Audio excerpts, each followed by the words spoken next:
the heartland of French pig farming, a very warm welcome to Environment this week. We're in Brittany, a region that represents 50% of the country's pigs, 40% of its poultry and 20% of its milk production. But these huge agricultural figures come with a cost. Some might say a deadly cost if it's true that the toxic green algae piling on nearby beaches is a direct consequence of lax farming practices. Coming up, the green algae blame game. Can farmers do more to reduce the noxious sludge that's overwhelming Brittany's shallow bays and supposedly killing dozens of wild boars? Next, New Zealand lifts a ban on aquaculture, spurring criticism that waste from new fish farms will spoil an idyllic paradise.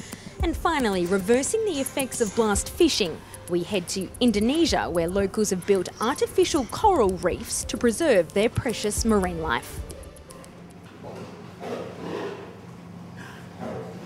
This is one of several thousand pig farms in the region, most of which use nitrogen-based fertiliser to grow the crops that feed these animals. While farmers are under strict regulations to monitor their use of this fertiliser, environmentalists say excessive use has led to the algae that is proliferating across Brittany's coast.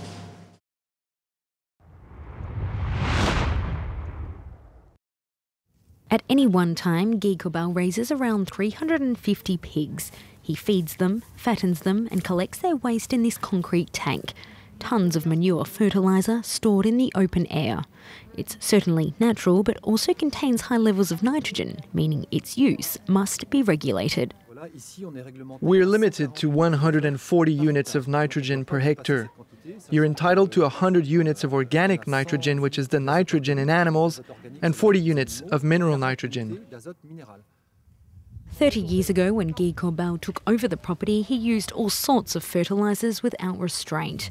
Today, he believes 95% of Brittany's farmers have changed their ways, and any move to strengthen restrictions would make their livelihood unviable. I don't think we can go any further. Today we're on the basis of 100 to 160 units. We can't go lower because economically we won't survive. There will come a time when if the nitrogen levels fall too low, we won't produce enough. Nitrogen fertiliser is rich in nitrates that are essential for growing grain and fodder. But when used in large quantities, the crops can no longer absorb the nutrients and the soil becomes saturated. The excess nitrates run off into the groundwater and river systems before entering the sea. It's here at the end of the chain that they accumulate, allowing green algae to thrive. In Brittany, the problem has become an annual occurrence. Each summer, thousands of tonnes of the rotting seaweed proliferates along the coast. This year drew extra attention when 36 wild boars were found dead in July.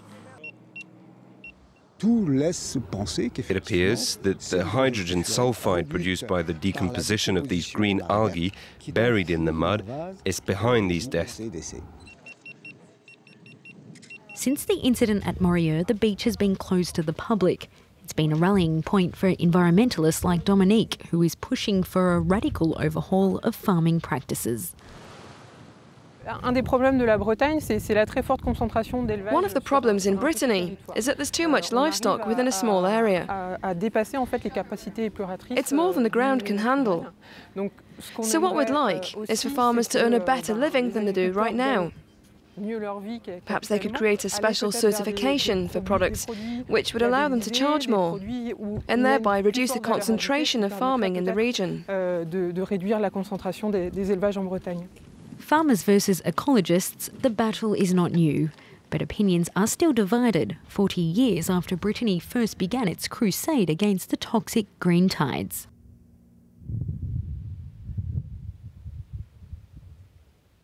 Here in Brittany, it's agriculture that's being accused of damaging the environment, but it's not the only type of farming that's threatening our ecosystem. This year, a ban on fish farming or aquaculture was lifted in New Zealand, and locals say waste from the new industry will create an ecological time bomb.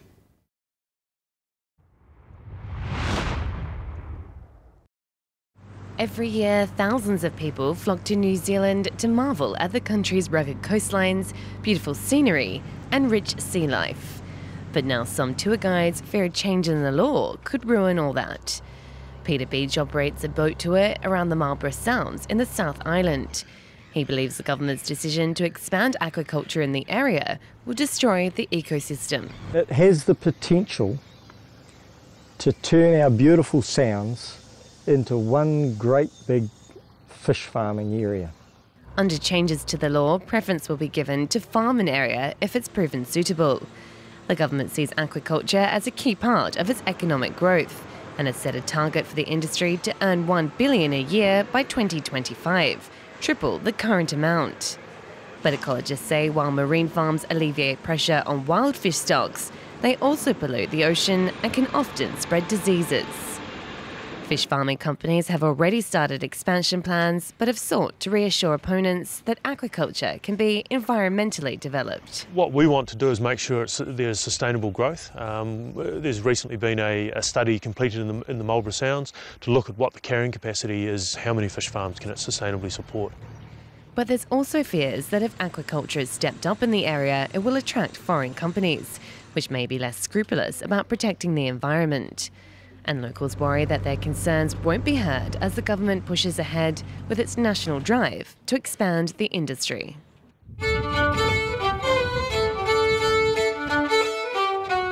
Fishing on a much smaller scale can also cause serious harm. In Indonesia, a practice known as blast fishing has been wiping out fish populations. It's also destroying coral reefs, which is why locals have decided to build their own artificial ones.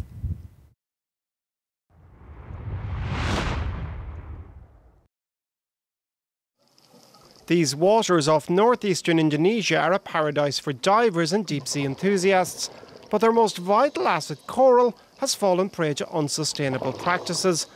Blast fishing using explosives by local fishermen has eaten away at the coral reefs, threatening the local tourist trade, which is heavily reliant on the region's marine life.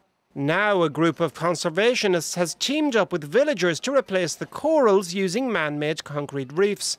The frames are made with bamboo, which is abundant in the vicinity. If we use iron to make these reefs, the villagers will have to go to the city to find them. But if we use bamboo, the villagers can just use existing resources in the villages. Since the programme was started in April this year, more than 5 hectares of replacement reef have been laid, and vegetation is already beginning to grow back on the concrete. For villagers, it's a lifeline. The coral reefs around these waters have been damaged, but the villagers around here want to grow them back. We want to bring back the coral reefs and breed fish in these waters again. The district government is backing the initiative with funding and training. Conservationists wanted to mark the beginning of a new era for the region's ecosystem. We hope that the local villagers will be more aware and take care of the environment, especially the waters around the Tumpan village. And with fish set to return to the waters, the local fishermen stand to benefit too.